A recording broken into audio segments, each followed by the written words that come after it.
Marcus Holloway stood near the bonfire at a corporate retreat in the Texas Hill Country, watching his wife laugh with her boss under a canopy of September stars.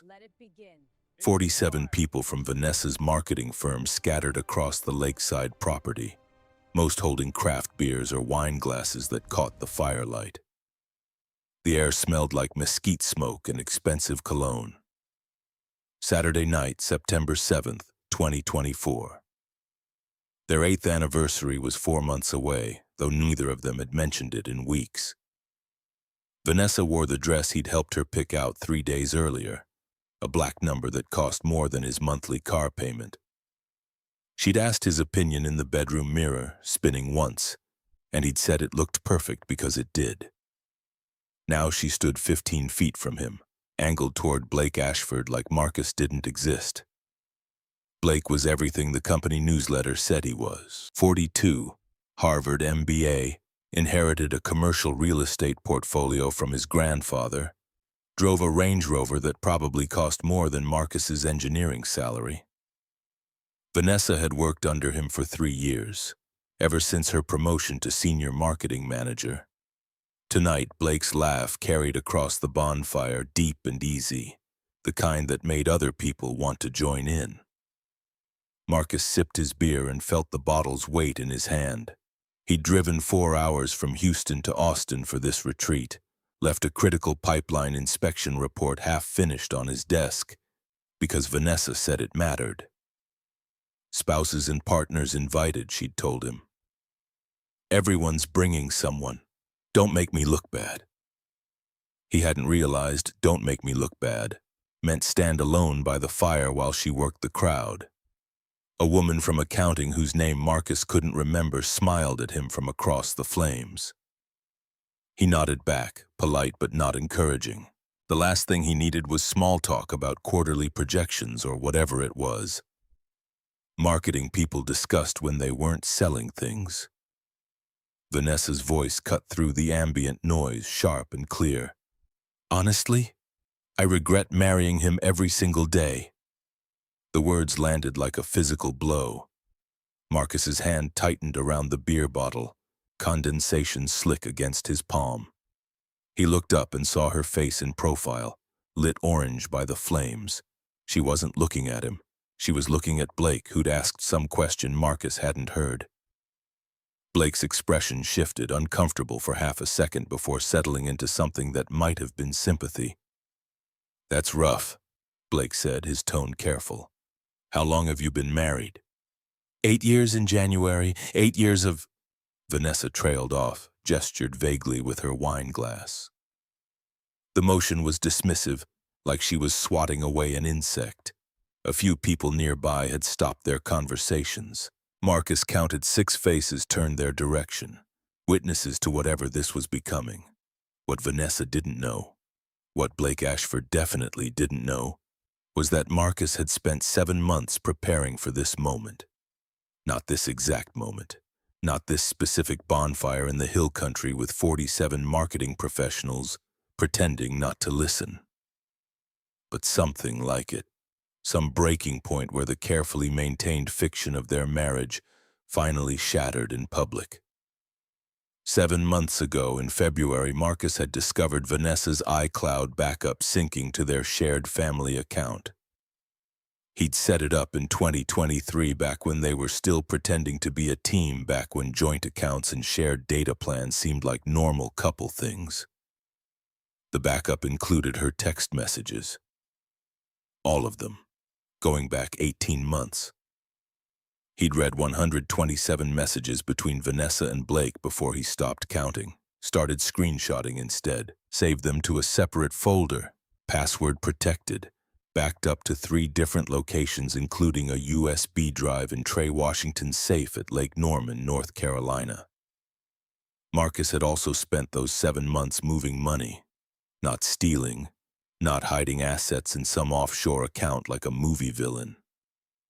Just separating what was his, opening a new checking account at a different bank, redirecting his paycheck, slowly, carefully over 14 pay periods, pulling his half of their joint savings into an account that had only his name on it. $63,000 accumulated over 8 years of 401k matching and overtime shifts and not buying the things he wanted because they were saving for a house upgrade that would never happen.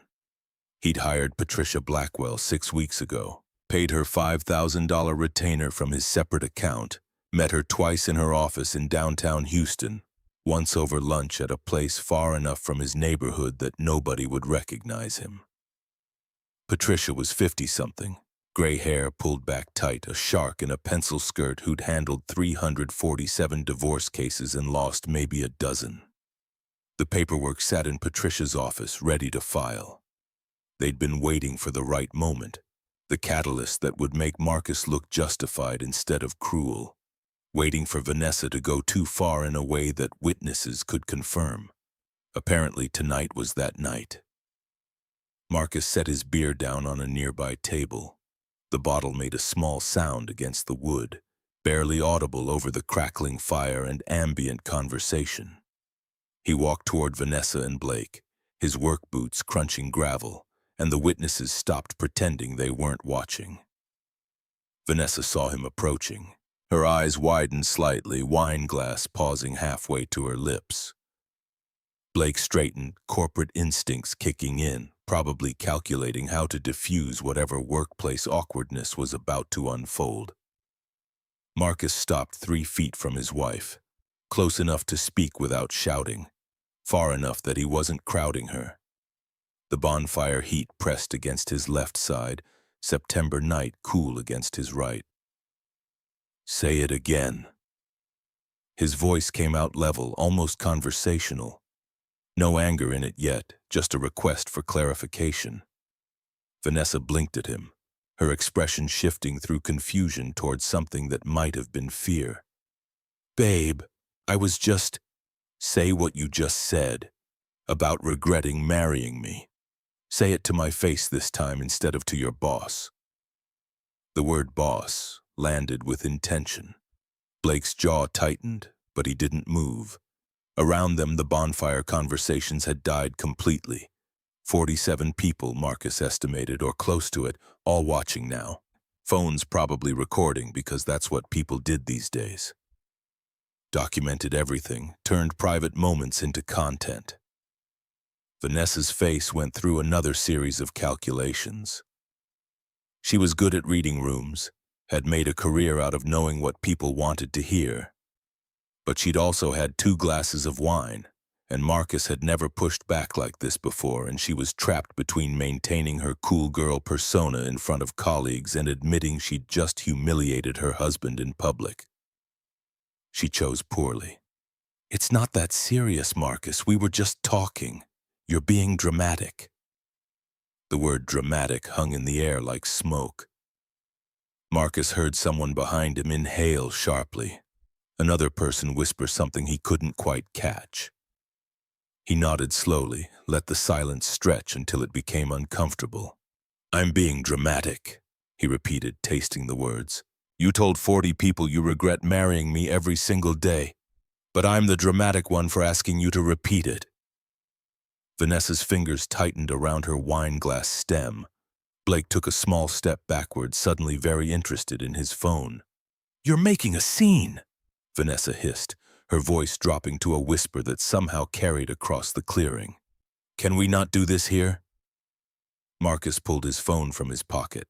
The movement was deliberate, almost slow motion. He unlocked it with his thumbprint, opened the screenshots folder, found the one he'd marked with a star. The timestamp read August 15th, 2024, 3 weeks ago. A text conversation between Vanessa and her best friend since college. A woman named Jennifer who lived in Dallas and thought Vanessa was too good for Marcus. He held the phone up, screen facing Vanessa. Not high enough for everyone to see, just the 2 of them. Let her read her own words, the ones she'd typed at 11:30 at night while Marcus slept in their bed 6 feet away. Vanessa's face went pale. She knew what was on that screen without reading it, knew exactly which conversation he'd found. Marcus watched her eyes track across the text, saw the moment recognition hit. "That was private," she said, her voice barely above a whisper. "So was our marriage. You made it public first. He turned to Blake, who'd been edging toward the retreat lodge like he could escape this unfolding disaster. Blake froze when Marcus's attention landed on him. You asked her how long we've been married. 8 years. You want to know what else? I've paid 70% of our mortgage, covered her MBA tuition, took on an extra $80,000 in debt co-signing her student loans because she said it was an investment in our future. Marcus's voice stayed level, factual, like he was presenting findings at a project review. Blake's expression shifted towards something that might have been embarrassment or might have been calculation. Hard to tell in the firelight. Marcus, stop! Vanessa's hand reached for his arm, fingers closing around his wrist. Her grip was tight, almost painful. We can talk about this at home, please. He pulled his arm free, gentle but firm. The motion made her stumble slightly, wine sloshing in her glass. Someone behind them gasped. Marcus realized distantly that this would become a story, the kind people would tell at future company events. Remember that retreat when the engineer's husband confronted his wife by the bonfire? Remember how calm he was? We're not going home together, Marcus said. I filed for separation yesterday. You'll be served with papers on Tuesday. Patricia Blackwell, downtown Houston. You should probably get a lawyer. The lie came out smooth as silk. He hadn't filed yesterday, wouldn't file until Tuesday morning. But Vanessa didn't know that. Nobody here knew that. And the look on her face, the absolute shock of it, was worth the small dishonesty. You what? Vanessa's voice cracked on the second word. Her wine glass tilted, liquid spilling onto the gravel, dark stains spreading. She didn't seem to notice. Blake cleared his throat, finally finding his voice. Maybe we should all take a breath. This seems like something you two should discuss privately. Marcus turned to him, and Blake took an involuntary step back. Not because Marcus was threatening him, not physically, but because Marcus's face had gone blank in a way that suggested he was done being diplomatic. How long have you been sleeping with my wife? The question landed like a grenade. Blake's mouth opened, closed, opened again. No sound came out. Around them, the 47 witnesses became a jury, watching Blake's reaction, reading his guilt in the seconds of sense. We haven't, Blake started, but Marcus cut him off. February 14th, Valentine's Day. Ritz-Carlton, downtown Austin, room 847. She charged it to our joint credit card, told me it was a girls' weekend with Jennifer. But Jennifer was in Cabo with her husband, I checked. Marcus had checked everything. That was what 7 months of preparation looked like. Not just collecting evidence, but verifying it, making sure every accusation had documentation, every claim had proof. Because he knew this moment was coming. Knew Vanessa would deny everything. Knew Blake would try to play innocent. Blake's face had gone from embarrassed to terrified. Vanessa made a sound that might have been a denial or might have been a sob. Marcus couldn't tell and didn't care. I'm done, Marcus said, and the words felt like breathing after holding his breath underwater. I've been done for 7 months. I just needed you to show everyone else who you really are. He walked away from the bonfire, from his wife, from Blake Ashford and the 47 witnesses, walked toward the parking lot where his truck waited, keys in his pocket, overnight bag already packed in the cab because he'd known he wasn't staying. Hadn't planned on the confrontation happening tonight, but he'd planned for the possibility. Behind him, Vanessa's voice rose into something between a shout and a plea. Marcus, you can't just leave. We need to talk about this. He didn't turn around, didn't respond, just kept walking, boots crunching gravel, bonfire heat fading behind him. His truck sat in the far corner of the lot, a 2019 Silverado he'd bought used and paid off in 3 years. Practical, reliable, everything Vanessa had stopped appreciating about him somewhere around year 5. Marcus climbed in, started the engine, and pulled out his phone. He texted Patricia Blackwell first. It's done. Filing Tuesday morning as planned. She knows it's coming. Patricia's response came back in under a minute. Good, don't contact her directly. Everything through lawyers from here on out. His second text went to Trey Washington, his best friend since college, the only person who'd known what Marcus was planning for the last 7 months. Headed to the lake, ETA around 2 a.m. Trey's response was a thumbs-up emoji and 3 words. Beer's cold, drive safe. Marcus put the truck in reverse, backed out of the parking space and drove away from the hill country retreat. In his rearview mirror, he could see people clustered around the bonfire, dark shapes against the flames, probably already pulling out phones to text friends and family about the drama. Vanessa would be in the center of it, crying or raging or spinning some story that made her the victim. Let her. Marcus had spent 8 years being the stable one, the boring one, the guy who paid the mortgage and fixed the plumbing and never made a scene. Tonight he'd made a scene, and it felt like the first honest thing he'd done in years. The drive from Austin to Lake Norman took 7 hours, most of it on I-35 north through the middle of the night. Marcus stopped once for gas and bad coffee at a truck stop outside Waco, scrolled through his phone while the tank filled. 17 missed calls from Vanessa, 11 text messages ranging from angry to desperate to threatening, 3 voicemails he didn't listen to. He blocked her number at 11:47 p.m., somewhere between Temple and Waco. Watched the notification screen go quiet. No more buzzing, no more texts. The silence felt like removing a splinter.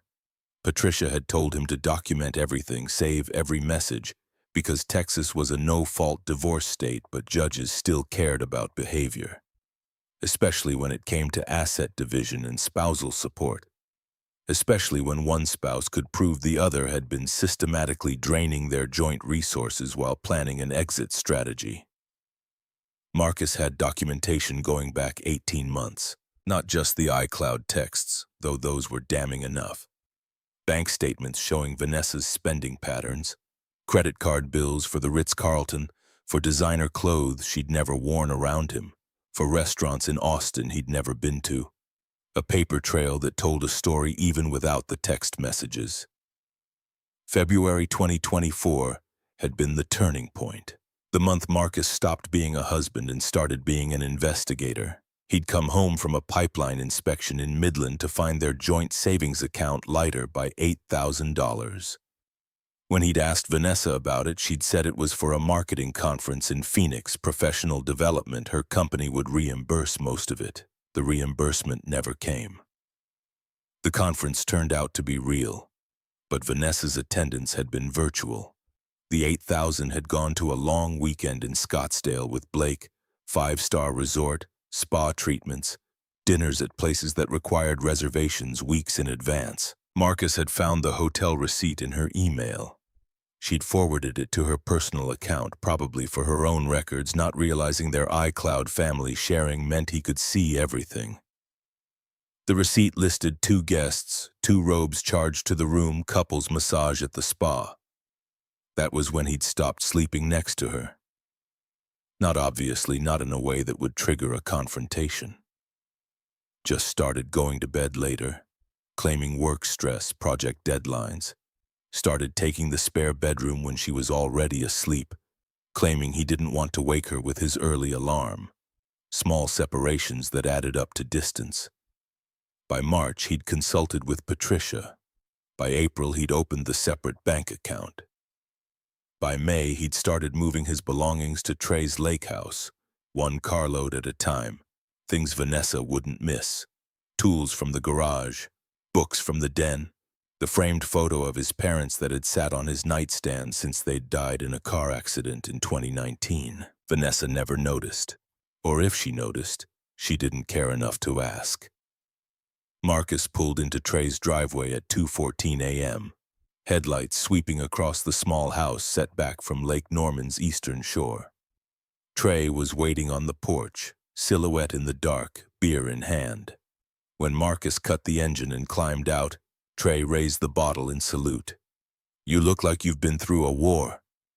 Marcus felt his face crack into something that might have been a smile. Just the first battle. They sat on the porch until sunrise, drinking beer and not talking much. Trey had been through his own divorce 3 years ago, knew better than to ask questions that didn't need asking. Around 4 a.m., when the lake started reflecting the first hints of dawn, Trey finally spoke. "You sure about this?" Marcus thought about Vanessa's face in the bonfire light, the way she'd said, "I regret marrying him" every single day, like it was a joke everyone should be in on. Thought about 8 years of being treated like a necessary inconvenience, a reliable paycheck with a pulse. Thought about the text messages, the affair, the $166,000 in combined debt, and drained savings that he'd discovered over 7 months of careful accounting. "Yeah, I'm sure." Trey nodded, sipped his beer. "Patricia Blackwell's good. She handled my divorce, got me out clean, but it's gonna get ugly before it gets better. Your wife's gonna lawyer up, come at you hard." "Let her." Marcus said it with more confidence than he felt. The truth was, he didn't know what Vanessa would do. They'd been married 8 years, but he was starting to realize he'd never really known her. Or maybe she'd changed, become someone else while he wasn't paying attention. Or maybe she'd always been this person and he'd been too in love to see it. The sun came up over Lake Norman, painting the water gold and orange. Marcus watched it climb and felt something in his chest unclench. For the first time in 18 months, he wasn't sleeping in the same house as Vanessa. Wasn't wondering when the next insult would come, the next public humiliation, the next credit card charge for something that had nothing to do with their marriage. He was just Marcus Holloway, 38 years old, mechanical engineer, sitting on a porch with his best friend watching the sunrise. No performance required, no pretending everything was fine. "You can stay as long as you need," Trey said. "Got the spare room set up. Already moved your stuff into the closet." Marcus nodded, throat tight with something that might have been gratitude or might have been grief. Hard to tell the difference anymore. Sunday passed in a blur of sleep and silence. Marcus's phone stayed off, charging on the nightstand, a small black rectangle he couldn't bring himself to look at. Trey made breakfast around 10, eggs and toast and coffee strong enough to strip paint, and they ate without talking. Afterward, Marcus sat on the dock with a fishing pole, not really fishing, just holding the rod and watching the line disappear into dark water.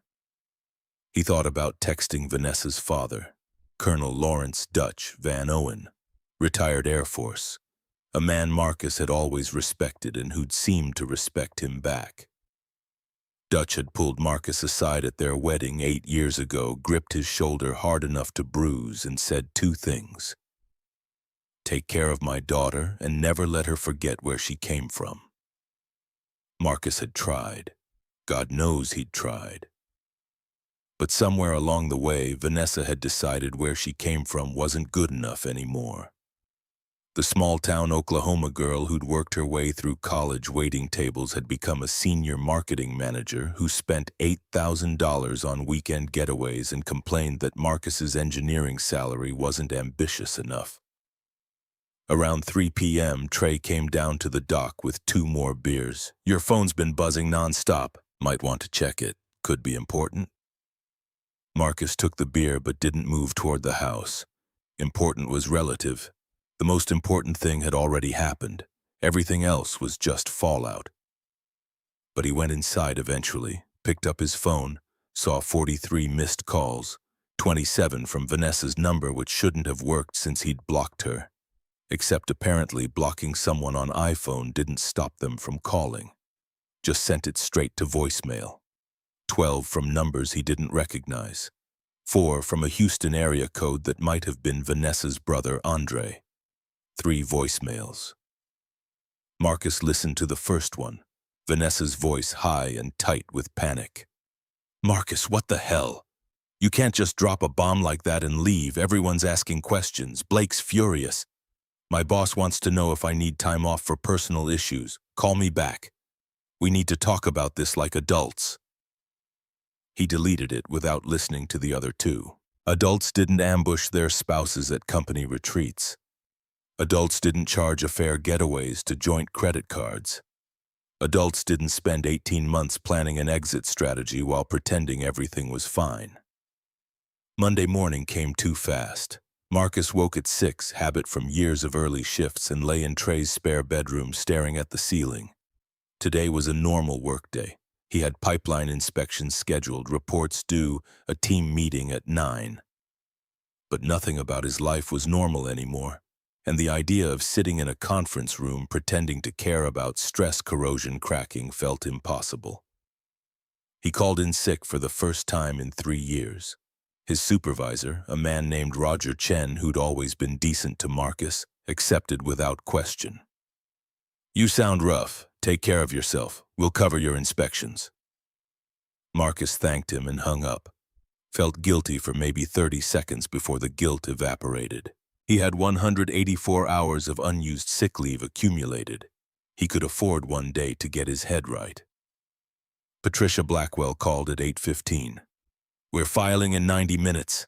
Harris County Family Court, downtown Houston. You don't need to be there, but you should know it's happening." Marcus sat up, bare feet on the cold floor. How long until she's served? Process servers standing by.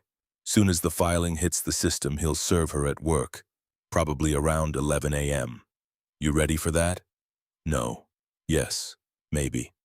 "I'm ready." "Good. Don't contact her. Don't respond to her calls or texts. Everything goes through me from here on. And Marcus, brace yourself. This is when it gets real." The call ended. Marcus sat on the edge of the bed, phone in his hand, and realized his hands were shaking.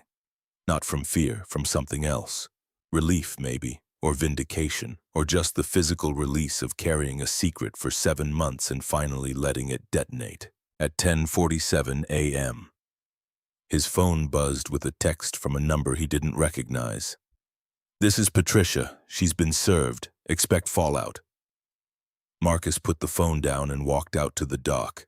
The lake was calm, mirror flat, reflecting clouds that moved slow overhead. Somewhere in Houston, Vanessa was opening an envelope that would change both their lives. Somewhere a process server was walking away from her office while she read words like petition for divorce and irreconcilable differences and equitable division of assets.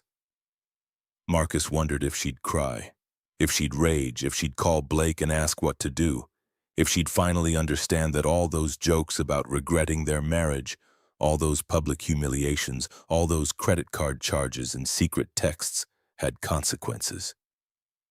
His phone rang. Blocked number. He answered anyway. "Marcus Holloway?" The voice was male, professional, vaguely familiar. "Who's asking?" "Andre Van Owen, Vanessa's brother. We need to talk." Marcus closed his eyes, felt the sun on his face. "There's nothing to talk about. Everything goes through my lawyer now." "Just listen for 30 seconds. My sister's losing her mind. She says you ambushed her at a company retreat, accused her of cheating in front of 40 witnesses, and filed for divorce without warning. That true? Ask her if it's true she charged a Valentine's Day hotel room with her boss to our joint credit card. Ask her if it's true she told her best friend she was using my co-signature on her student loans as an exit strategy. Ask her if— "I'm asking you," Andre interrupted, "as her brother, as someone who's known you for 8 years. Did you really do all this without trying to work it out first?" Marcus laughed, sharp and bitter. "I've been trying to work it out for 3 years. She stopped caring somewhere around year 5. I just finally noticed." Silence on the other end. Then Andre sighed, long and heavy. "She's my sister. I have to support her, but between you and me, I'm not surprised. And I'm sorry." The call ended. Marcus sat on the dock until his legs went numb, until the sun moved from overhead to slanting west, until Trey came out with sandwiches and more beer and the quiet understanding that sometimes a man just needed to sit and process the fact that his marriage was over. Tuesday morning, Patricia called with an update. She hired Garrett Moss, Expensive, aggressive, wins about 60% of his cases. He's already filed a counter petition claiming you've been financially controlling and emotionally distant. Standard playbook. Marcus felt his jaw tighten. I've never controlled anything. I've paid for everything. I know, and we'll prove it. But this is how it works. She's going to paint herself as the victim, you as the villain. We paint it the opposite. The truth falls somewhere in between and the judge decides who to believe. When's the first hearing? Temporary orders. Friday, September 13th. 3 days. We're asking for exclusive possession of the marital home, freeze on joint assets, and a preliminary division of debts. You ready to testify? Marcus thought about standing in a courtroom, swearing to tell the truth, laying out 8 years of marriage in front of a judge who didn't know them and didn't care about their history. Thought about Vanessa on the other side of the room with Garrett Moss, probably crying, playing the abandoned wife. I'm ready. He spent Tuesday and Wednesday preparing. Patricia sent over a list of questions, practice testimony, documents to review. Bank statements going back to 2016, credit card bills, the iCloud texts. Hotel receipts. A spreadsheet Marcus had built over 7 months tracking every dollar that came in and went out, color-coded by category, footnoted with explanations. The numbers told a story Vanessa couldn't deny. In the last 18 months, she'd withdrawn or charged $166,300 more than she'd contributed to their household. Marcus had covered the difference from his salary, his overtime, his bonuses. He'd worked 60-hour weeks while she worked 40 and spent his earnings on affair trips and designer wardrobes and an MBA that was supposed to be their investment, but had always just been hers. Thursday night, he drove back to Houston, checked into a hotel near the courthouse, couldn't sleep. Lay in the dark thinking about the bonfire, about Vanessa's face when he'd said, "So do I." About the 47 witnesses who'd probably already told the story 100 times. Friday morning came cold and clear. Marcus wore the only suit he owned, the one Vanessa had once mocked as off-the-rack middle management. He met Patricia in the courthouse lobby at 8:30, watched lawyers and clients stream past, felt his stomach churn. The courtroom was smaller than he'd expected. Wood paneling, fluorescent lights, the seal of the state of Texas on the wall behind the judge's bench.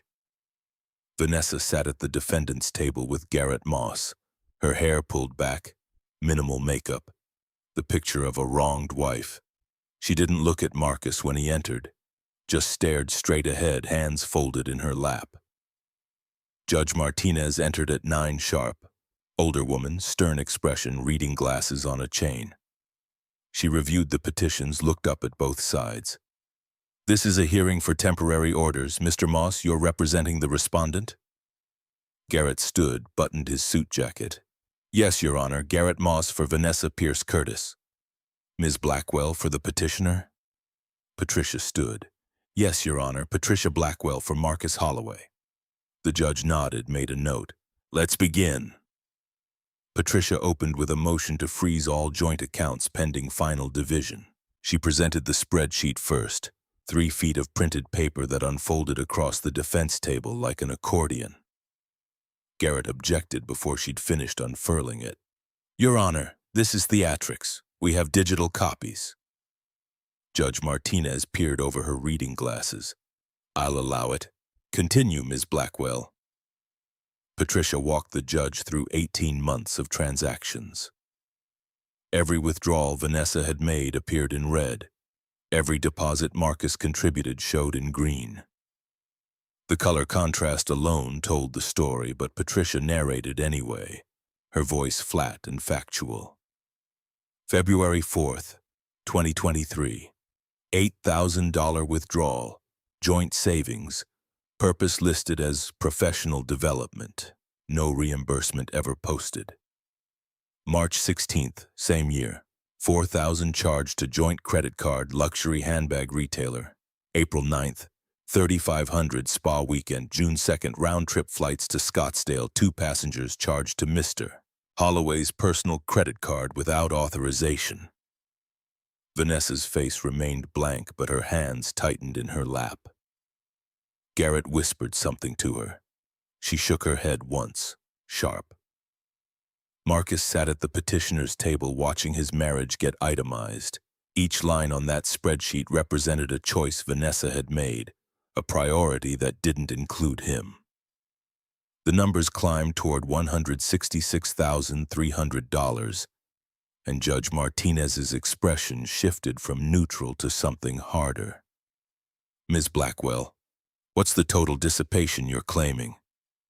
$166,300 over 18 months, Your Honor, all documented with bank statements, credit card bills, and corroborating receipts.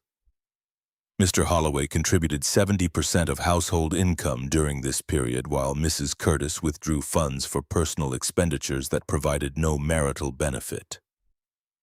Garrett stood. Your Honor, my client maintains these were legitimate expenses related to career advancement. The marketing field requires professional presentation. My client's income increased 40% during this period, which benefited the marital estate. Patricia didn't wait for the judge to respond. Her income increased from $78,000 to $95,000 annually. A $17,000 raise doesn't justify $166,000 in expenditures, particularly when $68,000 of that can be traced directly to an extramarital affair. The word affair landed like a physical object. Vanessa flinched. Garrett's jaw clenched. Judge Martinez leaned forward. You're alleging adultery? We are, Your Honor, and we have documentation. Patricia produced a second folder, this one thick with printed text messages. She handed copies to the judge and to Garrett, who took them with visible reluctance. Marcus watched Vanessa's face drain of color as Garrett flipped through the pages. The texts dated back to January 2024, though Marcus suspected the relationship started earlier. Vanessa and Blake discussing meeting times, hotel preferences, complaints about their respective spouses. Nothing explicitly sexual in the language, but the intimacy was clear. Pet names, inside jokes, plans to get away together. One exchange from August made Garrett close the folder. Your Honor, may we approach? The lawyers conferred at the bench in whispers Marcus couldn't hear. Vanessa stared at the table. Her lawyer had told her to look sympathetic, probably, but she'd forgotten how. Just sat there rigid and pale while her entire defense crumbled. Judge Martinez called a 15-minute recess. Marcus stood when Patricia touched his arm. Stay here. Don't talk to her. The courtroom emptied except for Marcus and Vanessa, separated by 12 feet of institutional carpet. She finally looked at him, eyes red but dry. You're really doing this? It wasn't a question. Marcus didn't answer anyway. After a moment, she stood and walked out, heels clicking. The sound echoed in the empty space, sharp and final. Patricia returned with coffee in a paper cup. She set it in front of Marcus without comment. He didn't drink it, just wrapped his hands around the warmth and tried to remember why he'd ever thought marriage was a good idea. When court resumed, Garrett's strategy had shifted. He called Vanessa to the stand for direct examination, and she transformed. The rigid woman became someone softer, wounded, a victim of circumstances beyond her control. Mrs. Curtis, can you describe the state of your marriage over the last 2 years? Her voice came out quiet, forcing the judge to lean in. It's been difficult. Marcus became distant. He worked constantly, 60 or 70 hours a week. When he was home, he barely spoke to me. I felt like a roommate he tolerated, not a wife. Garrett nodded, sympathetic. Did you attempt to reconnect with him? I tried everything. Date nights, couples counseling, asking him to take time off. He refused, said work was important, that I didn't understand the pressure he was under. I started to feel invisible in my own marriage. Marcus's hands tightened around the coffee cup. Patricia scribbled a note, pushed it across the table. Don't react. Let her dig. And the expenditures Ms. Blackwell referenced, can you explain those? Vanessa's eyes welled up, tears balancing on her lower lids without falling. Impressive control. I was trying to build a career. Marcus made good money as an engineer, but he was stuck. No ambition, no drive to advance. I thought if I could succeed, if I could show him what was possible, maybe he'd want more for himself too. The MBA, the professional wardrobe, the networking events. Those were investments in our future. And Blake Ashford? She blinked and 2 tears tracked down her cheeks. Oscar-worthy. Blake was my mentor. He believed in me when my own husband didn't. We became friends. That's all it was. The texts Ms. Blackwell showed were taken out of context. We never crossed any lines. Patricia stood. Objection. The witness is testifying to a conclusion. The text messages speak for themselves. Judge Martinez nodded. Sustained. Mrs. Curtis, stick to what you did, not what you meant by it. Garrett tried a different angle. When did you first learn your husband was planning to divorce you? Saturday night, September 7th. At my company retreat, he ambushed me in front of 47 colleagues, accused me of infidelity, and told everyone we were getting divorced. I had no warning, no chance to save our marriage. He'd already made up his mind and turned it into a public spectacle. Her voice broke on the word spectacle. Garrett let the moment breathe, then turned to the judge. Your Honor, my client is the victim of a calculated smear campaign. Mr. Holloway spent months preparing this divorce while keeping Mrs. Curtis completely in the dark. He deliberately humiliated her in a professional setting to gain leverage in these proceedings. We ask the court to deny his requests and instead grant Mrs. Curtis exclusive possession of the marital home, given that Mr. Holloway has already abandoned it. Patricia's cross-examination started gentle. Mrs. Curtis, you testified that your husband worked 60 to 70 hours per week. Is that accurate? Vanessa nodded, dabbing at her eyes with a tissue. Yes. And during those 60 to 70-hour weeks, he was earning approximately $95,000 annually? I don't know his exact salary. Patricia pulled out a tax return, handed it to the judge. Your joint 2023 tax return lists his W-2 income as $94,700. Does that sound right? If the tax return says so. And your income that same year was $78,000, correct? Yes. So your husband was working longer hours and earning more money. Yet you testified he had no ambition. Can you explain that? Vanessa's composure slipped. He could have been making more. He turned down opportunities to stay in his comfort zone. What opportunities did he turn down? Silence. Vanessa looked at Garrett, who couldn't help her. I don't remember specifically.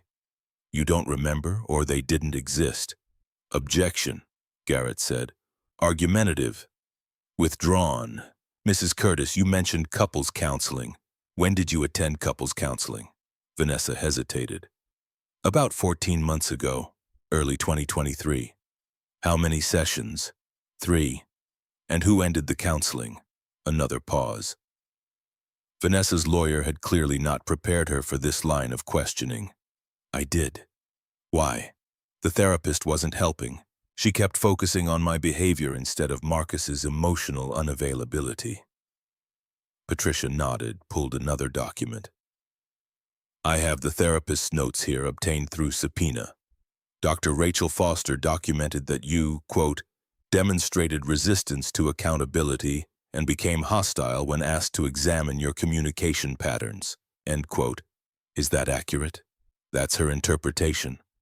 Dr. Foster also noted that Mr. Holloway attended all 3 sessions prepared with specific examples of issues he wanted to address, while you arrived late to 2 sessions and spent the 3rd checking your phone. True or false? Vanessa's face hardened. I had work emergencies. On all 3 occasions? Yes. Patricia let that hang, moved on. Let's discuss the Scottsdale trip. June 2023, you charged 2 round-trip tickets to your husband's personal credit card. Who was the second passenger? A friend. Name? I don't see how that's relevant. Judge Martinez intervened.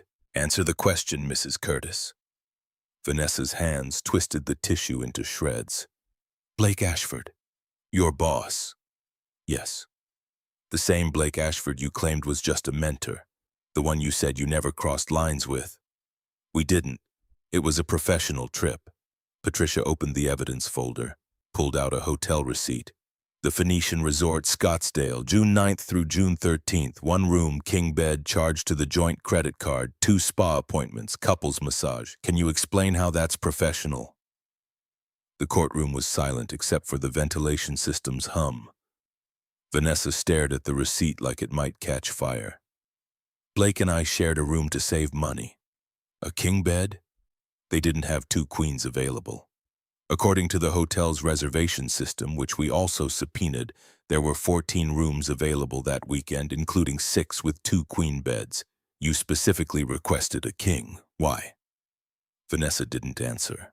Patricia waited 5 seconds, 10, 15. Let the silence become its own testimony. No further questions. Garrett tried to rehabilitate on redirect, but the damage was done. Vanessa stepped down, looking smaller than when she'd started. Marcus watched her return to the defense table and realized he felt nothing. Not satisfaction, not anger, not even pity. Just a vast emptiness where love used to live. Patricia called Marcus to the stand next. He swore to tell the truth with his hand on a Bible he didn't believe in anymore, sat in the witness box and met Patricia's eyes. Mr. Holloway, can you describe your typical work week? 50 to 60 hours, pipeline inspections require travel, sometimes overnight. I'm on call for emergencies. The work is demanding, but I've never missed a deadline or failed an inspection in 12 years. Why do you work those hours? Because infrastructure matters, and because I was supporting 2 people on 1 income for most of our marriage. Explain that. Marcus pulled out the spreadsheet, the same one Patricia had shown earlier. He'd memorized the numbers. Over 8 years, I contributed approximately $420,000 to our household. Vanessa contributed $312,000. The difference of $108,000 covers the debt she accumulated, the withdrawals she made, and the expenses I paid that she didn't.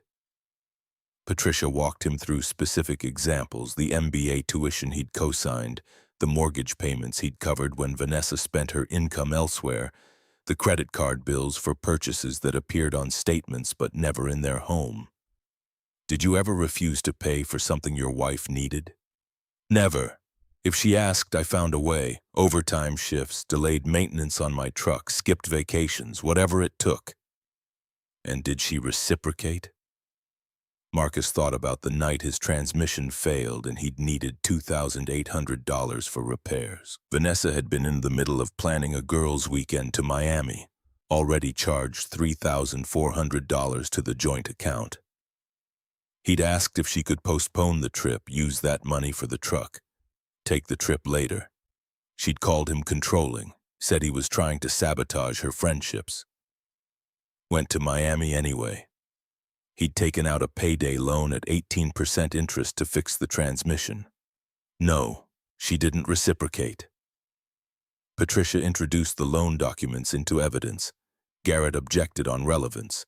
Judge Martinez overruled. The cross-examination came hard and fast. Garrett tried to paint Marcus as financially controlling, emotionally distant, a husband who'd given up on the marriage without trying. Isn't it true you moved out before filing for divorce? I moved to my friend's house after my wife publicly stated she regretted marrying me. I didn't abandon the marriage. I protected myself from further humiliation. You could have tried counseling again.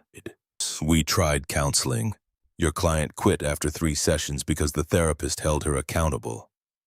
You could have suggested marriage retreat, intensive therapy, separation with the goal of reconciliation. Marcus looked at Garrett, then at Vanessa, then back at the lawyer. I could have set myself on fire too. Both options had the same outcome, destruction with no benefit. That's quite dramatic, Mr. Holloway. Your client told 47 people she regretted marrying me every single day. You want to talk about dramatic? Judge Martinez called for order, though nobody had made noise, just the weight of the statement settling into the record. Garrett tried once more.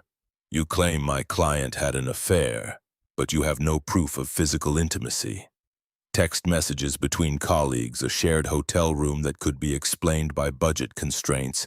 These aren't proof of adultery. Marcus leaned forward. Your client charged a couples massage to our joint credit card while telling me she was at a professional conference. She texted her boss at 2 a.m. saying, "Can't stop thinking about you." She told her best friend, and I quote, "Need to finish the MBA first, then I'm free. If you want physical proof, subpoena the hotel security footage. I'm sure it's enlightening." The bluff landed. Garrett's face twitched. Vanessa's eyes went wide. Marcus didn't actually know if hotel footage existed or what it would show, but the reaction told him everything. Judge Martinez called both lawyers to the bench. Another whispered conference that lasted 5 minutes. When they returned, the judge addressed the courtroom. I'm granting the motion to freeze joint assets effective immediately. Both parties are prohibited from withdrawing funds except for necessities, which will be capped at $1,500 per month per person. Mr. Holloway is granted temporary exclusive possession of the marital home. Mrs. Curtis, you have 72 hours to remove your personal belongings. I'm also ordering a forensic accounting of all marital assets and debts. We'll reconvene in 30 days for a status conference. Court is adjourned. The gavel came down. Vanessa stood so fast her chair scraped across the floor. She didn't look at Marcus, just grabbed her purse and followed Garrett out. The courtroom emptied until only Marcus and Patricia remained. That went better than expected, Patricia said, gathering papers. The forensic accounting will take time, but Judge Martinez clearly doesn't believe the professional expenses story. Marcus's hands were shaking. He hid them under the table. What happens now? You go home. Pack anything of hers that's left, set it aside. Do not change locks yet, but document everything in the house. Take photos, make an inventory. If she removes anything beyond personal items, we need proof. She's going to destroy things. Patricia's expression suggested she'd seen this movie before. Probably. Let her. Material goods can be replaced. Focus on the documents, the financial records, anything that matters for the case. Everything else is just stuff. Marcus drove back to the house he'd bought with Vanessa in 2017, a 3-bedroom ranch in northwest Houston, with a garage he'd converted to a workshop. The mortgage was $2,400 monthly, currently 3 weeks past due because Vanessa had drained the household account before he'd separated his finances. He'd catch up the payment next week. Add it to the spreadsheet, another line item proving he'd carried the weight while she spent the money. The house felt different when he walked in. Emptier, even though all the furniture remained. Vanessa's presence had already started fading, or maybe he was just noticing her absence for the first time. He walked through rooms cataloging what belonged to whom. The couch they'd bought together in 2018. The dining table that was a wedding gift from her parents. The TV he'd purchased with overtime money when Vanessa wanted an upgrade. In the bedroom, her closet stood open. Hundreds of dollars worth of clothes, most with tags still attached. The designer handbags lined up on the shelf, each worth more than his monthly truck payment. He pulled out his phone and started photographing. Every dress, every shoe, every accessory that had been purchased with marital funds and worn exactly never. The itemization took 3 hours. When he finished, his phone storage was full of evidence that would look damning in court. A woman who claimed to need professional wardrobe had spent $40,000 on clothes she'd never worn to work. His phone buzzed with a text from Trey. "You good?" Marcus typed back. "Define good." The response came immediately, still breathing, still standing. "That's good enough for today. Fair point." Marcus pocketed his phone and kept working. He pulled Vanessa's toiletries from the bathroom, packed them in boxes. Cleared her dresser drawers, found the wedding album she'd thrown in the trash after the bonfire confrontation, decided to keep it anyway. Not for sentiment, but for evidence. A record of what they'd been before it all went wrong. His doorbell rang at 7 p.m. Marcus checked the peephole, saw Andre Van Owen standing on the porch holding a six-pack. He opened the door but didn't invite him in. "What do you want?" Andre held up the beer. "Peace offering? Can I come in?" Marcus considered, stepped aside. They sat in the living room that no longer felt like his, drinking beer neither of them wanted. Andre spoke first. "My dad called. Said the hearing didn't go well for Vanessa." "Your dad was there?" "Back row. You didn't see him?" Marcus thought back to the courtroom, the faces in the gallery he'd been too focused to notice. "No. He wanted to hear both sides. Came away thinking you got a raw deal." Andre took a long pull from his beer. "He's pissed at my sister. Told her she embarrassed the family." "Dutch said that?" "Exact words were, 'You humiliated a good man in public and now you're paying for it.' My mom's been crying for 3 days. They loved you, Marcus. We all did." The past tense hurt worse than the present anger. "I loved you guys too. This wasn't about your family. It was about Vanessa." Andre nodded, stared at his beer bottle. "She's staying with them right now. Won't talk to anyone except her lawyer. Dad's giving her until Sunday to find her own place. Said he won't harbor someone who treats marriage like a business transaction." Marcus felt something crack in his chest. Dutch Van Owen had been career Air Force 32 years before retiring as a colonel. The man understood duty, commitment, honor. Vanessa had violated all three and her father knew it. "I'm sorry it came to this," Marcus said, meaning it, "but I couldn't keep being her punchline." "I know, and for what it's worth, I think you did the right thing. Took guts to walk away." Andre finished his beer, stood. "I gotta go. Mom's expecting me for dinner, but Marcus, take care of yourself. And if you need anything, call me. I'm still your brother-in-law until the papers say otherwise." They shook hands at the door. Andre's truck pulled away and Marcus stood on the porch watching taillights disappear. The September night had cooled, Houston humidity finally breaking. Across the street, Mrs. Rodriguez watered her garden, waved at Marcus. He waved back, wondered what she'd heard, what the neighbors thought about the couple at the end of the cul-de-sac whose marriage had imploded in a courtroom downtown. Saturday morning, Vanessa arrived with a U-Haul truck and 3 people Marcus didn't recognize. He watched from the window as they unloaded furniture boxes, supervised by Vanessa in yoga pants and sunglasses. She looked thinner than she had a week ago, shoulders hunched, moving with none of her usual confidence. He stayed inside, gave her the space Patricia had advised. Let her take what she wanted without confrontation. The court order said personal belongings only, but enforcement would come later if needed. She was there for 6 hours. Marcus heard furniture scraping, boxes thumping, voices calling instructions. He sat in the workshop and built a birdhouse he didn't need, hands busy while his mind emptied. The workshop smelled like sawdust and mineral spirits, familiar and grounding. When the U-Haul engine finally started, Marcus emerged to survey the damage. She'd taken the bedroom furniture, her clothes, the good dishes, and the living room TV. Everything else remained. The house looked like a mouth with missing teeth, gaps where furniture used to be. On the kitchen counter, she'd left an envelope. Marcus opened it, found a handwritten note on expensive stationery. "I never meant to hurt you. I'm sorry it ended this way. V." He read it twice, waiting to feel something. Sadness, anger, relief. Nothing came, just the same vast emptiness. He threw the note in the trash and called Patricia. She came and went, took furniture, left a note apologizing. "Do not respond. Do not keep the note. Document that it existed, throw it away. Any communication is ammunition she can twist later. Already done." "Good. Get some rest this weekend. Monday we start discovery. I'll need you to pull every financial document you have going back to the wedding. Tax returns, pay stubs, loan applications, everything."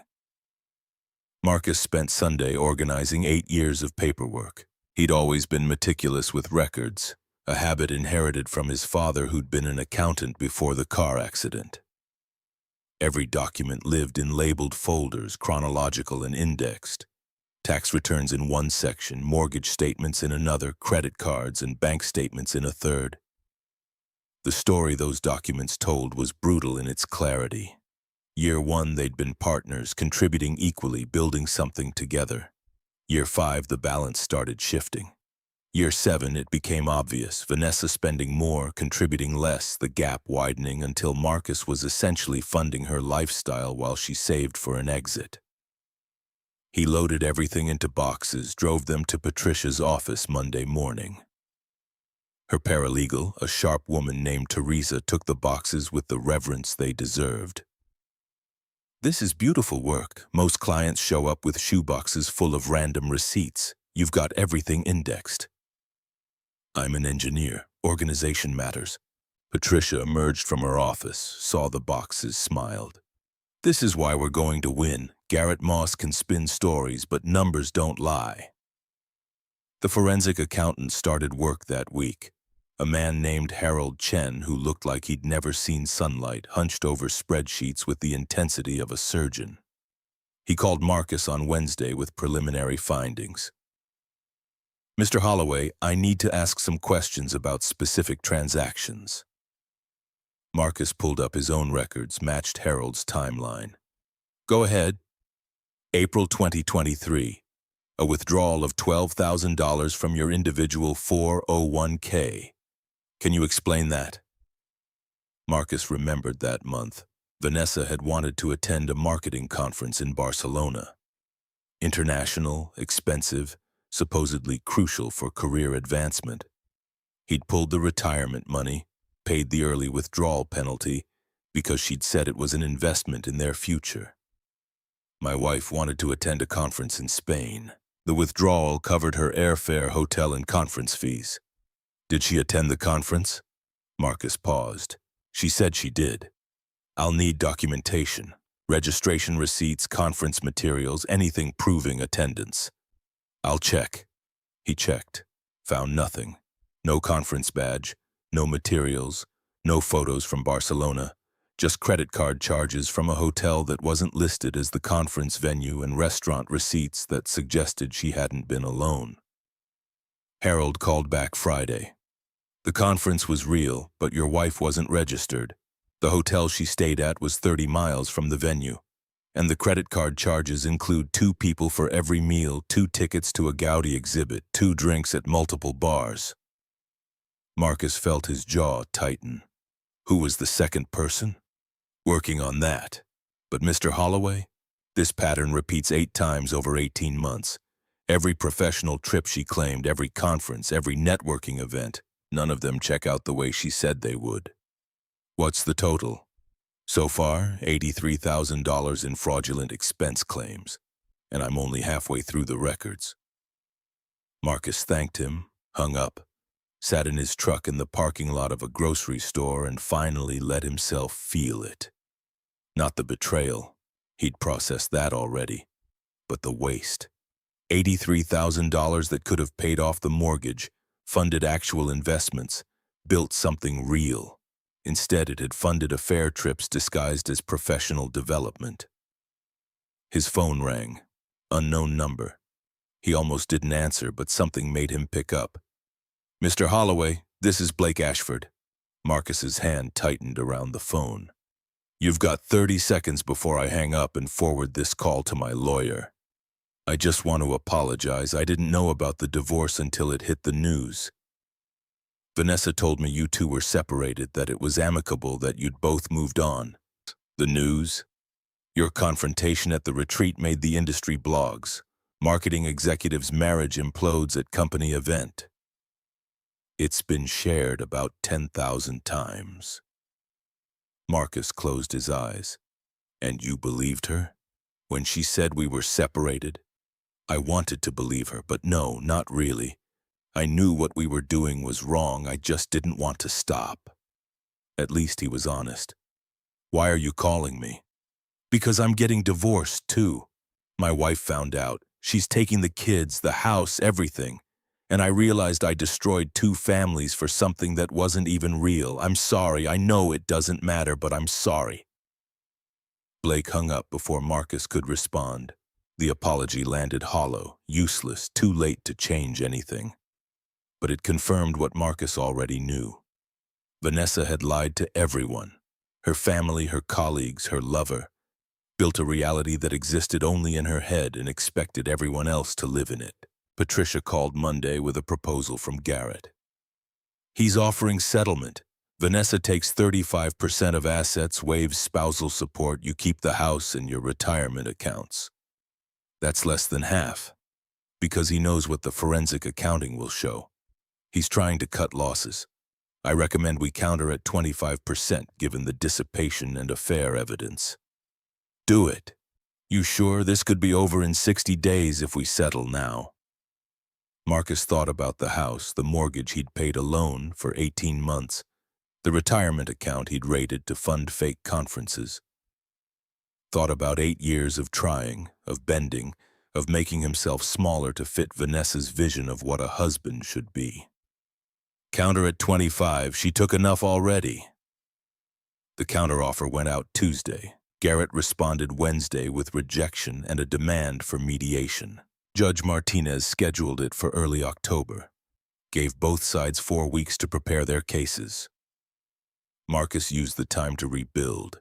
He bought new furniture for the bedroom, nothing expensive, just functional pieces from IKEA that he assembled alone in the empty house. Replaced the TV Vanessa had taken, started eating meals at the dining table instead of standing at the counter. Trey visited twice, brought beer and helped paint the living room a color Marcus actually liked instead of the beige Vanessa had insisted was sophisticated. They didn't talk much, just worked side by side with classic rock playing from a paint-speckled radio. The second weekend, while cutting in around the windows, Trey spoke without looking at Marcus. "You doing okay? For real?" Marcus dipped his brush, wiped the excess. "Some days I wake up and forget she's gone. Reach for my phone to text her something, then remember. Other days I feel like I can finally breathe. It's both things at once. That's normal. Grief and relief can coexist.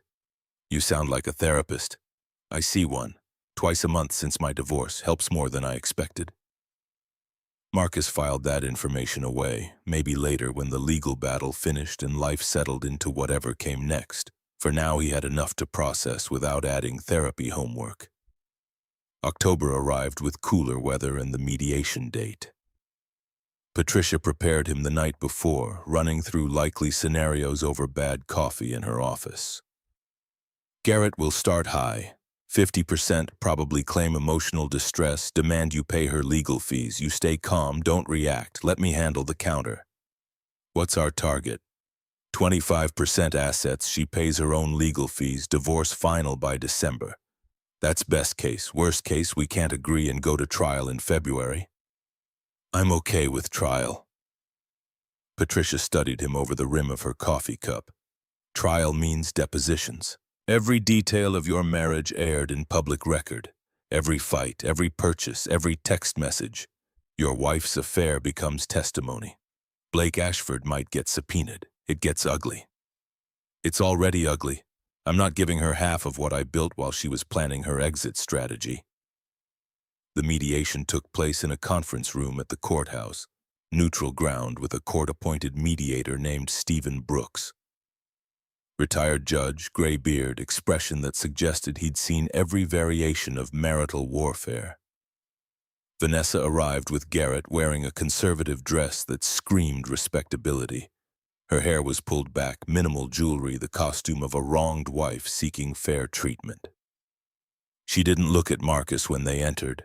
Stephen explained the process, ground rules, expectation of good faith negotiation. Then both sides presented their positions. Garrett went first, painting Vanessa as a woman who'd sacrificed her 20s building a marriage with a man who'd checked out emotionally.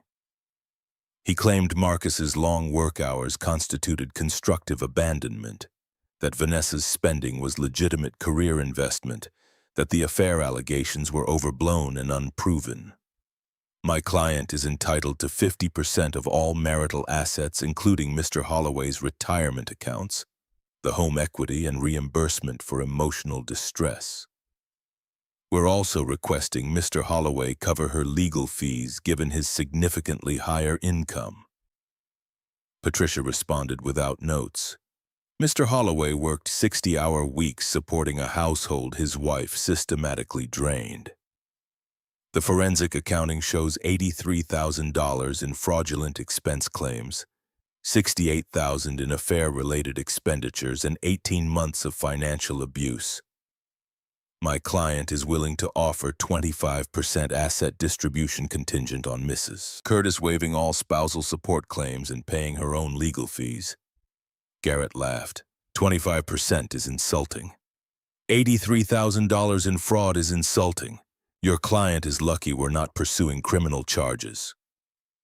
The mediation broke into separate rooms. Stephen shuttled between them, carrying offers and counters like a diplomatic courier. Marcus sat with Patricia in silence, drinking water from plastic cups, watching the clock tick toward noon. Stephen returned at 11:47. Mr. Moss is at 40% with a 5-year support arrangement, $1,500 monthly. He says that's his bottom line. Patricia shook her head. 28%, no support, split legal fees. That's our ceiling. 3 more rounds of negotiation. Garrett dropped to 37% with 3 years support at $1,200 monthly. Patricia countered 30%, no support. Vanessa pays 70% of legal fees given her bad faith spending. At 2:15 p.m. Stephen returned looking tired. We're at an impasse. Mr. Moss won't go below 35% with 2 years minimal support. Ms. Blackwell won't exceed 30% with no support. I recommend we table this and try again in 30 days. Marcus shook his head. No, we're done negotiating. If she wants 35%, she can explain to a judge why she deserves $17,000 more after stealing $83,000. I'll take my chances at trial. Patricia looked at him, searching for certainty. Marcus met her eyes and nodded. We're going to trial. The trial date landed on February 14, 2025, Valentine's Day. Patricia called it cosmic justice. Marcus called it one more thing to endure. December and January passed in depositions and discovery motions. Garrett subpoenaed Marcus's work records, trying to prove he'd been absent and negligent. The records showed the opposite. 12 years of perfect attendance, 0 complaints, 3 commendations for safety excellence. His supervisor, Roger, testified that Marcus had worked overtime voluntarily, never missed a deadline, and maintained professional conduct even during obvious personal stress. Patricia deposed Blake Ashford on a gray Thursday in January. Marcus wasn't allowed in the room but read the transcript that night. Blake confirmed the affair started in January 2024, admitted to the Scottsdale trip and the Barcelona conference that Vanessa never attended. He described their relationship as intense but ultimately hollow. 2 people using each other to escape marriages they were too cowardly to end honestly. The transcript included one exchange that made Marcus close the folder and walk away. Patricia had asked Blake, did Mrs. Curtis ever express remorse about deceiving her husband? Blake's answer, transcribed in cold legal typeface, no. She said he was too stable to leave on her own, that she needed him to be the bad guy first. She was waiting for him to give her a reason. Marcus read that line 3 times. Vanessa had needed him to fail so she could exit without guilt. When he refused to fail, when he kept showing up and paying bills and being the steady anchor she'd married, she'd manufactured the failure herself, spent his money, humiliated him publicly, waited for him to crack so she could play victim. He'd denied her that satisfaction by staying calm, by documenting instead of raging, by choosing the legal system over spectacle. February arrived with unseasonable cold, Houston temperatures dropping to 37 degrees overnight. Marcus bought a new suit for trial, charcoal gray from a department store that wasn't off-the-rack middle management. He wore it to Patricia's office the day before trial for final preparation. Garrett's going to attack your character. He'll paint you as cold, calculating, someone who planned this divorce like a military operation instead of trying to save the marriage. Marcus adjusted his tie in Patricia's office mirror. I did plan it like a military operation, because I learned from a colonel that preparation prevents disaster. Patricia smiled at that. Use that line on the stand. Judges respect military wisdom. The trial started at 9 a.m. in the same courtroom where they'd fought over temporary orders. Judge Martinez presided again, now familiar with both sides and visibly tired of their inability to settle. She addressed the courtroom before opening statements. This trial is scheduled for 3 days. I've reviewed all depositions, forensic reports, and evidence submissions. I'm not interested in theatrics.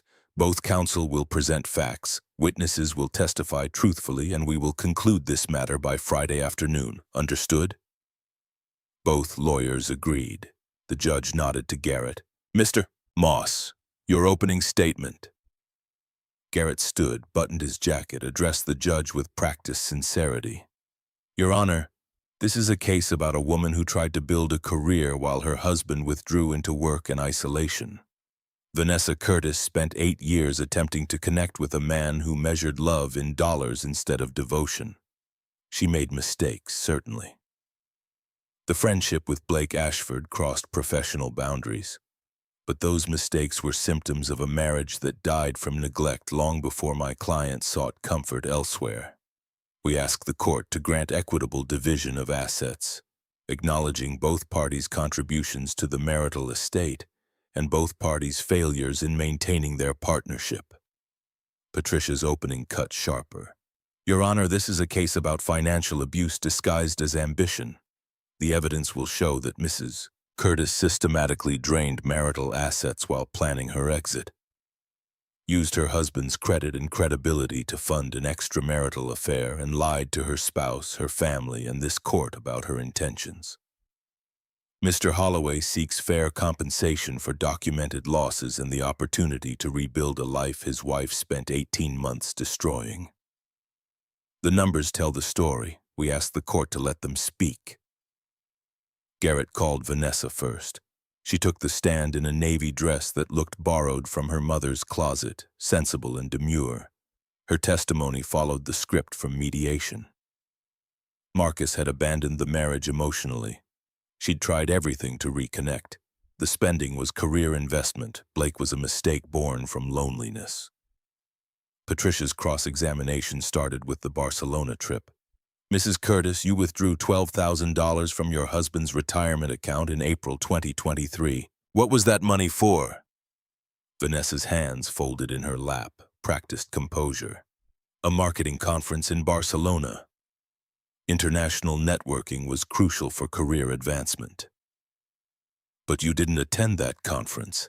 We have testimony from the conference organizers that no Vanessa Curtis or Vanessa Pierce Curtis was registered. A pause. Vanessa's lawyer had prepared her for this. I attended sessions as a guest. Not all attendees register officially. Patricia pulled out a hotel receipt, handed copies to the judge and witness. This is from Hotel Arts Barcelona, April 19th through 24th. You checked in with a male guest. The room service orders show 2 people, breakfast for 2 every morning, champagne for 2 on April 21st. Who was your guest? The courtroom was silent. Vanessa's composure cracked at the edges. A colleague. Name? Blake Ashford.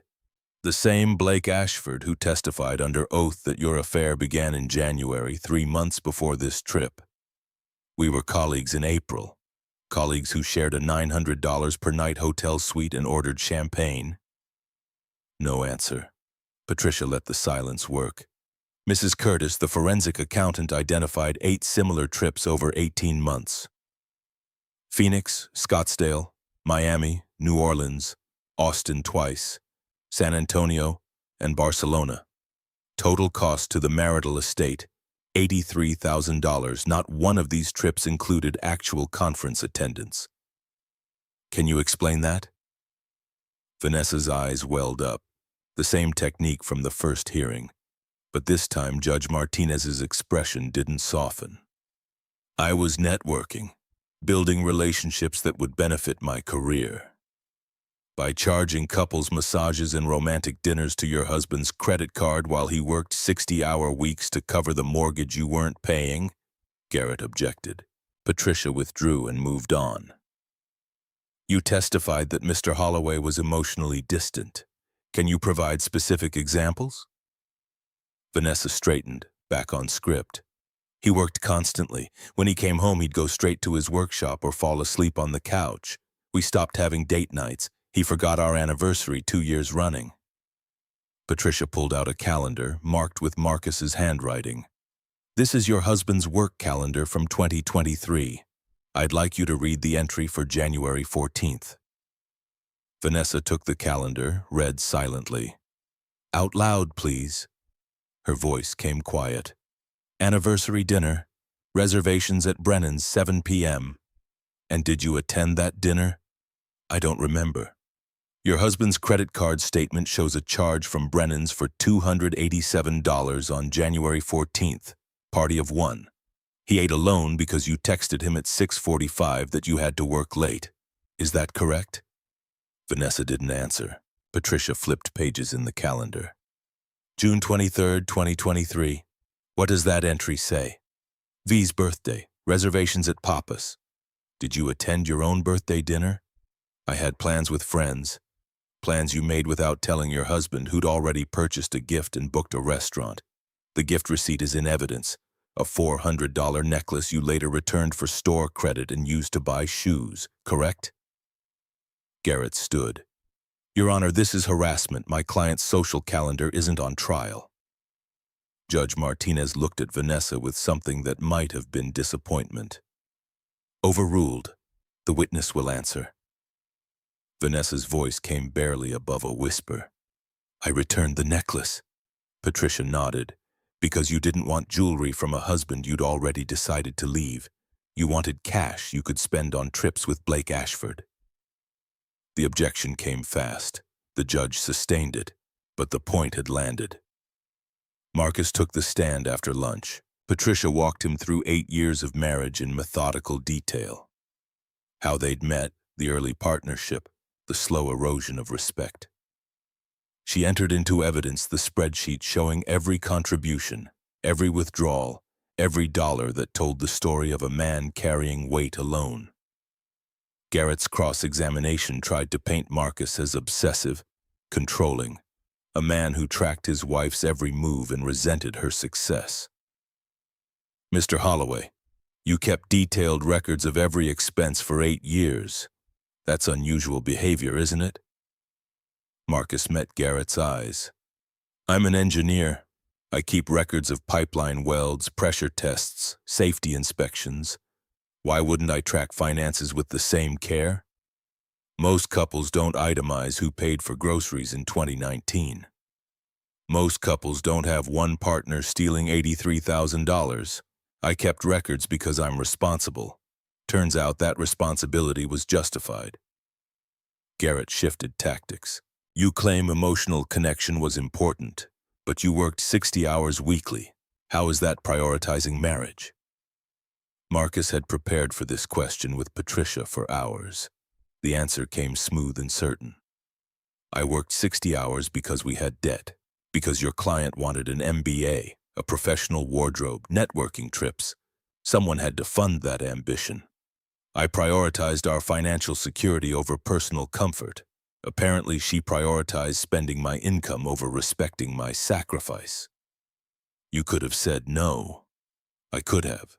But when you love someone, you support their dreams even when they stop supporting yours. The courtroom went quiet. Garrett tried twice more to shake Marcus's composure, failed both times and dismissed the witness. The second day brought expert testimony. Harold Chen, the forensic accountant, spent 4 hours walking Judge Martinez through his findings. Every fake conference, every affair trip, every dollar Vanessa had diverted from marital purposes toward personal indulgence. His conclusion came backed by spreadsheets and bank records and credit card statements that couldn't lie.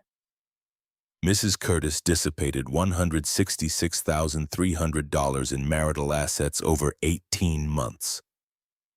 Of that amount, $83,000 was fraudulent business expenses, $68,000 was affair-related, and $15,300 was luxury personal items charged to joint accounts she wasn't funding. In my professional opinion, this constitutes willful waste of marital assets. Garrett tried to challenge the methodology. Harold shut him down with numbers, comparisons to similar cases, legal precedent. The man lived in spreadsheets and couldn't be moved by rhetoric. Dr. Rachel Foster, the marriage counselor Vanessa had quit after 3 sessions, testified next. She described Vanessa as resistant to accountability, hostile when challenged, unwilling to examine her own behavior. She described Marcus as engaged, prepared with specific issues, genuinely seeking solutions. In my clinical opinion, Mr. Holloway wanted to save the marriage. Mrs. Curtis wanted permission to leave without being the villain. That line made Vanessa's lawyer object 3 times. The judge overruled each one. The 3rd day brought character witnesses. Trey testified about Marcus's character, his steadiness during crisis, the careful way he'd planned his exit to minimize damage. Dutch Van Owen, Vanessa's father, took the stand in his dress uniform despite being retired 4 years. His testimony gutted Garrett's case. My daughter was raised to honor commitments, to respect the people who stand by her. She failed on both counts. Marcus Holloway is a better man than my daughter deserved, and I told her so after that retreat disaster. Garrett tried to rehabilitate. Colonel Van Owen, you're testifying against your own daughter? Dutch's voice carried the authority of 3 decades giving orders. I'm testifying for the truth. My daughter made choices. Marcus is dealing with consequences of those choices. That's not betrayal, that's accountability. Vanessa cried through her father's testimony. Judge Martinez offered a recess. Vanessa declined, probably hoping tears would sway the judge. They didn't. Blake Ashford appeared via video deposition played on the courtroom screen. Watching him admit to the affair, describe the hotel rooms and secret meetings, explain how Vanessa had lied about being separated, felt surreal. Marcus watched his wife's face while Blake's testimony played. She looked smaller somehow, like she was folding in on herself. The final witness was Maria Rodriguez, Marcus's neighbor. She testified about seeing Vanessa arrive home late with a man who wasn't Marcus, about hearing arguments through shared walls, about the time Vanessa had locked Marcus out of the house during a fight, and Maria had let him wait on her porch until Vanessa cooled down. He never said a bad word about her. Not once. Just sat there quiet, waiting for permission to enter his own home. Closing arguments came Friday afternoon. Garrett tried one last time to frame Vanessa as a victim of emotional neglect who'd made understandable mistakes. Patricia dismantled that narrative with facts, numbers, testimony from Vanessa's own father. Your Honor, the evidence is clear. Mrs. Curtis systematically abused her husband's trust and finances while planning an exit she expected him to fund. She failed in that plan because Mr. Holloway had the courage to document truth instead of accepting her version of events.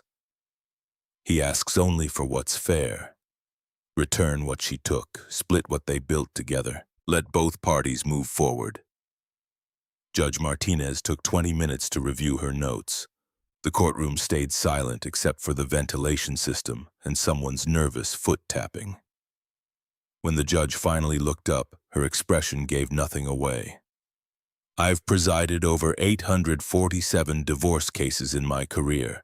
This one stands out for the calculated nature of Mrs. Curtis's deception and the restraint Mr. Holloway showed in response.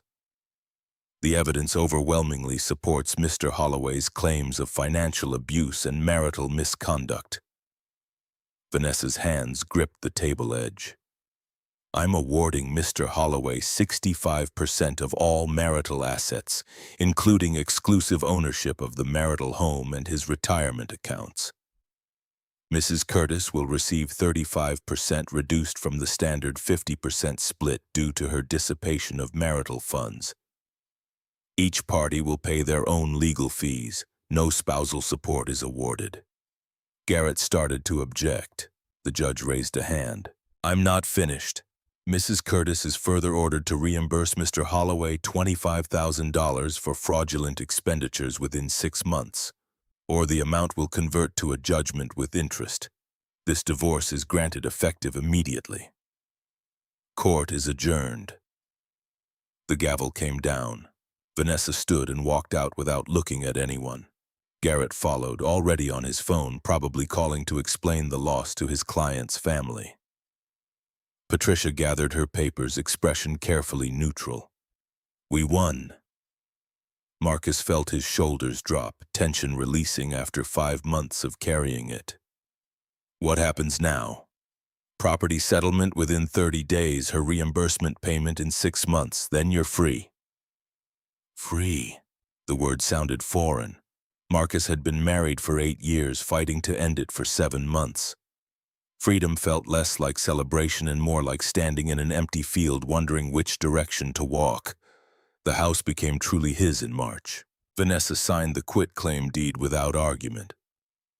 Probably because Garrett had explained she'd lost and fighting further would only cost money. The $25,000 reimbursement came in a check that cleared in April. Marcus deposited it into his rebuilt savings account and felt nothing. Work became normal again. Pipeline inspections, pressure tests, safety reports. Roger promoted him to senior engineer in May with a raise to $108,000. The promotion came with more responsibility and the understanding that Marcus's reliability had been tested under pressure and proven solid. Trey's lake house remained a refuge on weekends. They fished and drank beer and watched storms roll across the water. Sometimes they talked about the trial. Mostly they didn't. The important conversations happened in silence anyway. June brought heat, and the first time Marcus felt ready to exist in public without armor. He started going to a coffee shop in Montrose, a neighborhood place called Catalyst with exposed brick and locally roasted beans. The owner was a woman named Sophia Rivera, mid-30s, dark hair pulled back, smile that reached her eyes. She noticed he ordered the same thing every Saturday. Black coffee, extra shot, no room for cream. You're either consistent or boring, haven't decided which yet. Her voice carried warmth without flirtation. Marcus appreciated the distinction. Engineer, consistency is a professional requirement. Sophia, owner, caffeine dealer. They shook hands across the counter. Her grip was firm, calloused from manual labor, not the manicured softness Vanessa had maintained through weekly spa appointments. Marcus started coming Tuesday and Thursday, too. Small conversations about coffee origins, weather patterns, the city's terrible traffic. Nothing deep, nothing threatening. Just 2 people sharing space and small talk while the espresso machine hissed in the background. In July, Sophia mentioned she was divorced. 3 years now. He wanted a wife who'd stay home and manage his life. I wanted to build something of my own. Turns out those goals don't reconcile. Marcus understood that completely. My ex wanted someone who'd fund her ambitions without having any of his own. Same basic incompatibility. We're a pair then, the abandoned ambitious and the used-up provider. She meant it as a joke, but the truth landed anyway. They were both people who'd been measured by partners who found them insufficient, both rebuilding in the wreckage of marriages that had looked fine from outside. You ever wonder if you missed signs? Marcus asked. Like maybe if you'd paid more attention, tried harder, been different somehow? Sophia wiped down the espresso machine, considered the question. Every day for the first year. Then I realized the signs were there, but I was ignoring them because acknowledging them meant admitting failure. Easier to keep trying than face the truth. Marcus nodded. That was exactly it. The slow accumulation of evidence that something was wrong, dismissed because acknowledging it meant destroying the life you'd built. How long until you stopped feeling like you failed? Still working on it, but some days are better than others. August brought a heat wave and Vanessa's engagement announcement. Marcus saw it on social media through a mutual acquaintance's shared post. Vanessa and someone named Tyler, a wealth management advisor, both beaming at the camera with a ring catching light. The post said they'd been dating since March, met through work, were planning a small ceremony in December, 4 months from divorce to engagement. Marcus wondered if Tyler knew about Blake, about the fraud, about the pattern. Probably not. Vanessa was good at creating narratives that erased inconvenient history. Trey called when he saw the post. "You good?" Marcus was sitting on his porch drinking coffee, watching heat shimmer off the asphalt. "Yeah, genuinely. She's someone else's problem now." "That's cold. That's accurate." He meant it. Whatever he'd felt for Vanessa had been burned out by the trial, by watching her lie under oath, by hearing her father testify against her. What remained was something close to pity. She'd destroyed a good thing chasing better and ended up with someone she barely knew, repeating patterns she hadn't learned from. September marked 1 year since the bonfire confrontation. Marcus thought about it while driving to work, how different his life looked now. Single, sole owner of his house, promoted at work, drinking coffee with a woman who made him laugh without making him feel small. Not perfect, not even close, but forward motion. Progress towards something that felt like peace. Sophia asked him to dinner in October. Nothing fancy, just a new Vietnamese place in her neighborhood. They ate pho and spring rolls and talked about everything except their divorces. She'd grown up in San Antonio, moved to Houston for college, stayed for the opportunities. Opened the cafe with money saved from bartending and a small business loan she'd paid off in 3 years. "I'm proud of it. Built something that's mine. Can't undervalue that." Marcus understood. His house felt the same way now that Vanessa's presence had been erased. His space, his rules, his peace. Nobody measuring him against impossible standards. "You seeing anyone?" The question slipped out before he could reconsider. Sophia smiled.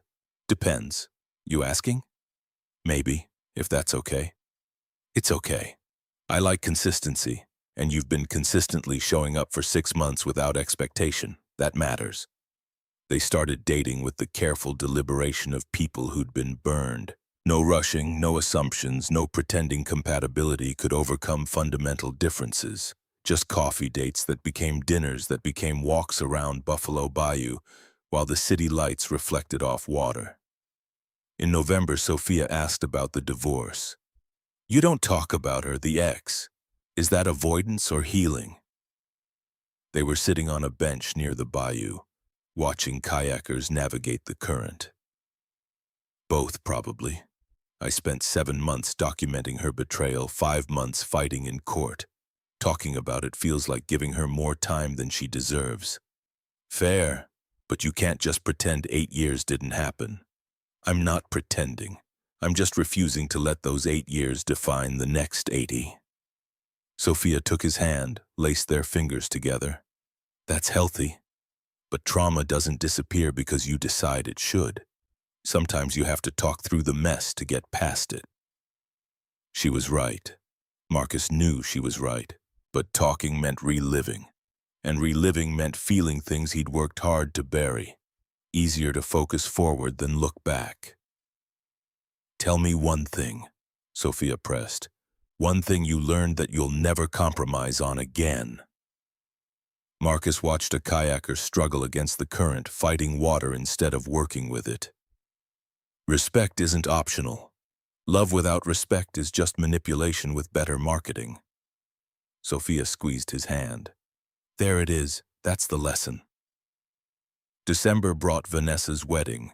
Marcus knew because Andre sent a text apologizing for not inviting him but hoping Marcus understood it would be awkward.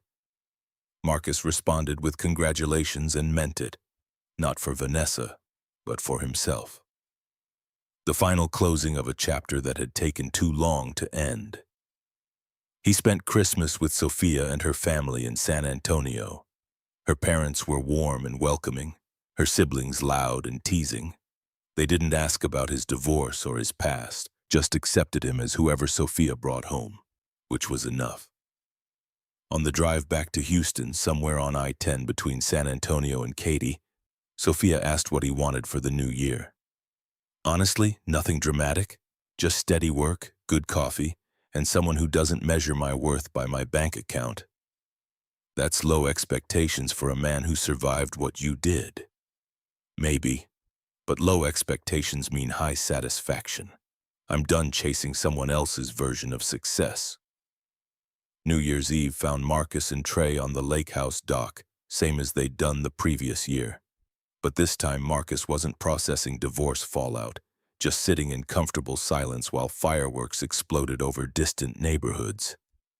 "You happy?" Trey asked as midnight approached. Marcus considered the question honestly. Happy felt too strong. Content was closer. Satisfied that he'd made hard choices and survived them. "I'm okay. Some days that's enough." "And the new girlfriend?" "She makes coffee that doesn't taste like regret. It's a start." Trey laughed. "You've got low bars, brother. You have no idea." February 14th, 2026 marked exactly 1 year since the trial verdict. Marcus woke alone in his house, made coffee in his kitchen, ate breakfast at his table, drove to work in his truck, inspected a pipeline installation in Baytown, filed his safety report. Normal Tuesday, nothing special except for the fact that he'd made it through a full year of rebuilding. Sophia called during lunch. "Remember what today is?" Marcus had to think. "Tuesday? Valentine's Day. And your divorce anniversary, double whammy." He'd forgotten. Genuinely forgotten because the date had stopped meaning anything. Just another February 14th in a lifetime of them. "Want to do something? Acknowledge the survival milestone?" Marcus considered. "Dinner, nothing fancy, just food and conversation without anyone charging it to my credit card." Sophia laughed. "Bar's low, but I'll clear it." They ate at a taco truck near her cafe, sat on a bench with paper plates balanced on their knees.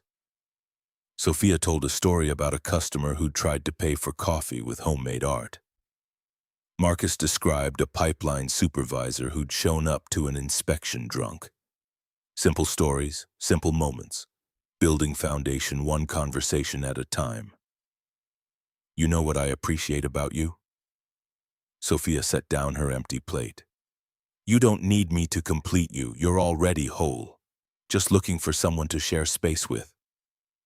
Marcus had never thought of it that way, but she was right. Vanessa had wanted someone to build her up, fund her dreams, make her feel worthy. He'd exhausted himself trying to be that person. With Sophia, there was no pressure to be anything except himself. "I appreciate that you see me as consistent instead of boring. Vanessa called me predictable like it was an insult. Predictable is underrated. Means I can trust you to show up. After my ex, that's everything." They walked back to her cafe through streets that smelled like jasmine and exhaust. Houston in February, warm enough for short sleeves, cool enough to breathe. Marcus felt something shift in his chest. Not happiness exactly. More like the absence of pain. The quiet that comes after storms when you realize the damage wasn't fatal. March brought the finalization of property settlement. The house was legally his, mortgage refinanced in his name only. Vanessa's reimbursement payment had cleared months ago. The divorce was complete in every legal sense, just paperwork and signatures that meant he could move forward without looking back. Patricia called to close out the case. "You did good, Marcus. Stayed calm, documented everything, let the system work. Most clients can't manage that. Most clients probably didn't have a colonel teaching them that preparation prevents disaster. Dutch is a good man, and a hell of a character witness." Marcus smiled at that. Dutch had called twice since the trial, invited Marcus to visit if he was ever near Tulsa. The relationship with Vanessa's family had survived the divorce, which felt like its own kind of victory. "What happens now, with you and Sophia?" Patricia's question caught him off guard. "We keep dating, see where it goes. No rush." "Good, you deserve easy after all that hard." The call ended. Marcus sat in his office looking at pipeline schematics and realized Patricia was right. After 8 years of hard marriage and 7 months of harder divorce, easy sounded perfect. April brought flowers and the decision to finally clear out the garage. He'd been avoiding it, the space where Vanessa's belongings had lingered in boxes since she'd moved out. Old photos, wedding gifts they'd never used, her college textbooks that she'd insisted on keeping for reasons neither of them understood. Sophia helped, sorting through boxes with ruthless efficiency. Keep, donate, or trash, no sentimental middle ground. Most of it was trash. Photos went to a fire pit in the backyard. Sophia brought marshmallows and they burned memories while making s'mores, which felt appropriately ridiculous. The wedding album curled and blackened, 8 years of fake smiles turning to ash. "You feel anything?" Sophia asked, watching flames consume a photo of Marcus and Vanessa cutting their wedding cake. "Relief, and maybe a little sad that I wasted so much time on someone who never valued it." "Not wasted. You learned what you won't tolerate again. That's valuable." The fire burned down to coals. They sat in lawn chairs watching embers fade, holding hands in the dark. Marcus thought about the bonfire at the retreat, how different this fire felt. That one had been destruction. This was cleansing. "I'm glad you showed up at my cafe," Sophia said. "Consistent and boring turned out to be exactly what I needed." "I'm glad you made coffee that didn't taste like regret," she laughed. "Low bars, high satisfaction were perfect for each other." Maybe they were. Or maybe they were just two people who'd survived bad marriages and found each other in the aftermath. Either way, it worked. And after everything, working was enough. June marked Marcus's 40th birthday. Sophia threw a small party at the cafe after hours. Trey came and Roger from work and a few neighbors. Dutch drove down from Tulsa with a bottle of bourbon and stories about Marcus that made everyone laugh. No drama, no surprise guests, no public humiliation. Just people who cared about him celebrating the fact that he'd survived 4 decades with his character intact. "Speech," Trey demanded halfway through his 3rd beer. Marcus stood, uncomfortable with attention but willing to try. "I'm 40 years old, divorced, living alone. By most measures, that sounds like failure. But I've never been happier, because I learned something important this year. You can't build a life on someone else's foundation. You have to pour your own concrete, set your own standards, measure your own worth. Thanks for being here. Thanks for showing up." They raised glasses. Dutch pulled Marcus aside afterward. "Vanessa called me last week, said her new marriage is struggling, asked if I thought you'd take her back." Marcus felt his stomach tighten. "What did you tell her? That she burned that bridge and salted the earth behind her, that you'd moved on and she should too, that some mistakes don't get second chances." "How'd she take it?" Dutch shrugged. "About as well as a spoiled child takes consequences. But that's not your problem anymore. You're free." Free. There was that word again. Marcus had heard it a dozen times since the divorce, but this time it landed different. Not just free from Vanessa, but free from the version of himself who'd bent and adapted and accepted disrespect because he thought love required sacrifice. He was free to be exactly who he was, consistent, boring, predictable, and completely at peace with all 3.